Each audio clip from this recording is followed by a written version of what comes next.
అస్మద్గురుభ్యో నమ.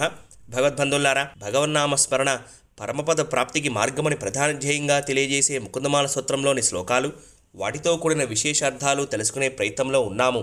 ఇప్పటి వరకు 28 శ్లోకాలు చెప్పుకోవడం జరిగింది. ఈ ముకుందమాల స్తోత్రంలోని 29వ శ్లోకము మదన పరిహార స్థితం మదీయే మనసి ముకుంద పదారవిందధామ్ని హరణైన కృశాను నా కృశోసి స్మరసి న చక్రపరాక్రమం మురారే.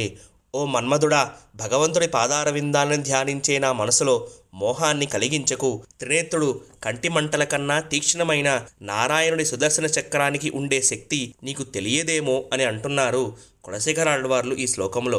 ఎందుకు ఇలా అంటున్నారు కులశేఖరాళ్వార్లు అంటే దానికి ఒక కారణం ఉంది. నరనారాయణులు తీవ్రమైన తపస్సు చేస్తున్న సమయంలో ఇంద్రుడు అప్సరసల్ని పంపిస్తాడు. వాళ్ళు చాలా కాలం నాట్యం చేస్తారు, కానీ నరనారాయణుల తపస్సు ఏమీ ఆగదు. వీళ్ళు బాగా కష్టపడుతున్నారు అని తెలుసుకున్న పరమాత్మ ఒకసారి తపస్సుని ఆపి తన వాత్సల్యంతో నిండిన కళ్ళని తెరిచి, అయ్యో బాగా కష్టపడ్డారు మీరందరూ, కాస్త విశ్రాంతి తీసుకోండి అని చెప్పాడే గాని ఆ సమయంలో పరమాత్మ తన సుదర్శన చక్రాన్ని ఏమీ ప్రయోగించలేదు వాళ్ళ మీద. కాకపోతే ఈ మాత్రం అందానికే ఇలా ఉంటే ఎలా అని చెప్పి ఒకసారి తన తొడని ముట్టుకుంటాడు పరమాత్మ. అప్పుడు ఒక పరమ సౌందర్యవతి అయిన స్త్రీ ఆవిర్భవిస్తుంది. పరమాత్మ ఊర్వులు అంటే తొడల నుండి వచ్చింది కాబట్టి ఆవిడ పేరు ఊర్వశి అయ్యింది. ఈ ఊర్వశి ఆ రంభ, మేనక, తిలోత్తముల కన్నా 1000 రెట్లు అందంగా ఉంటుంది. పరమాత్మ నుండి ఏది ఆవిర్భావం చెందినా అది సౌందర్యంగానే ఉంటుంది. ఎందుకంటే అసలు పరమాత్మే కోటి మన్మధుల కన్నా మించిన సౌందర్యం కలవాడు కాబట్టి. ఆ రోజు తన సుదర్శన చక్రాన్ని ప్రయోగించలేదు కాబట్టి ఆ ఆయుధానికి ఉన్న శక్తి నీకు తెలియదు ఓ మన్మధుడా అని ఈ శ్లోకంలో సుదర్శన చక్రానికి ఉండే గొప్పదనాన్ని తెలియజేస్తున్నారు కులశేఖరాళ్వార్లు. చక్రం యుగాంతానల తిగ్మనేమి భ్రమత్సమంతాత్ భగవత్ప్రయుక్తం దందగ్ధరి సైన్యమాసు కక్షం యథా వాతసకో హుతాసహ. సుదర్శన చక్రానికి ఉండే తీవ్రమైన అంచులు పరమాత్మ సంకల్పంతో అన్ని వైపులకి తిరుగుతుంది. వాయువు సహకరిస్తే ఎలాగైతే అగ్ని ఎండుగడ్డిని కాల్చేస్తుందో ఆ సుదర్శన చక్రం కూడా మా శత్రు సైన్యాలని వెంటనే కాల్చివేయాలి అని అంటాడు విశ్వరూపుడు ఇంద్రుడికి నారాయణ కవచ స్తోత్ర మహిమ చెబుతున్నప్పుడు. శ్రీమద్భాగవతం 6వ స్కంధం 8వ అధ్యాయం 23వ శ్లోకంలో ఈ నారాయణ కవచంలోని అన్ని శ్లోకాలు, వాటితో కూడిన విశేష అర్థాలు ఇంతకుముందు మన శ్రీహరి కథామృతం ఛానల్లో చెప్పుకోవడం జరిగింది. స్ఫురత్ సహస్రార శిఖాతి తీవ్రం సుదర్శనం భాస్కర కోటితుల్యం సురద్విషాం ప్రాణ వినాశ విష్ణోః చక్రం సదాహం శరణం ప్రపద్యే. వేలాది జ్వాలలతో ప్రకాశిస్తూ అత్యంత ఉగ్రంగా ప్రకాశిస్తున్న సుదర్శన చక్రము కోటి సూర్యుల సమానమైన తేజస్సుతో మెరుస్తూ దేవతలకి శత్రువులైన వారి ప్రాణాలని నశింపజేసే విష్ణుచక్రాన్ని నేను శరణు కోరుకుంటున్నాను అని అంటారు ఆదిశంకరుల వారు పంచాయుధ స్తోత్రంలో. క్షిప్త్వా సుదర్శనం చక్రం జ్వాలా మాలాతిభీషణం సర్వరోగ ప్రశమనం కురుదేవ వరాచ్యుత. ఓ అచ్యుత, అగ్నిజ్వాలలతో భయంకరంగా మెరిసే నీ సుదర్శన చక్రాన్ని పంపి నాకు కలిగే అన్ని వ్యాధుల్ని నశింపచేయి అని అంటుంది సుదర్శన కవచ స్తోత్రం. ప్రతిభటశ్రేణి భీషణ వరగుణ స్తోమభూషణ జనభయస్థానతారణ జగదవస్థాన కారణ నిఖిల దుష్కర్మకర్శన నిగమ సద్ధర్మదర్శన జయ జయ శ్రీ సుదర్శన జయ జయ శ్రీ సుదర్శన.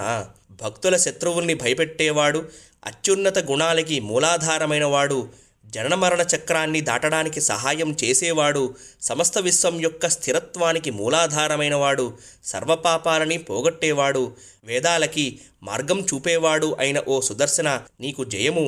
ఈ మహాసుదర్శనుణ్ణి జయకారంతో స్తుతిస్తున్నాను అని అంటారు వేదాంత దేశికుల వారు సుదర్శన అష్టకంలో. వెలుగు ఎలాగైతే చీకటిని నశింపజేస్తుందో సుదర్శన చక్రాన్ని ధ్యానిస్తే రజోగుణం తమోగుణం తగ్గి సాత్వికతత్వం పెరుగుతుంది అని అంటారు పూర్వాచార్యులు. అందుకే సుదర్శన చక్రాన్ని సుదర్శన ఆళ్వార్ అని కూడా అంటారు.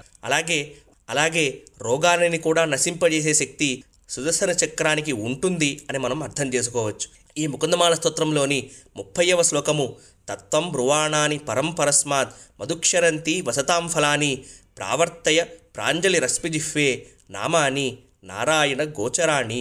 ఓ నాలుక, నీకు చేతులు జోడించి సర్వోత్తమమైన సత్యార్థాన్ని చెబుతాను విను.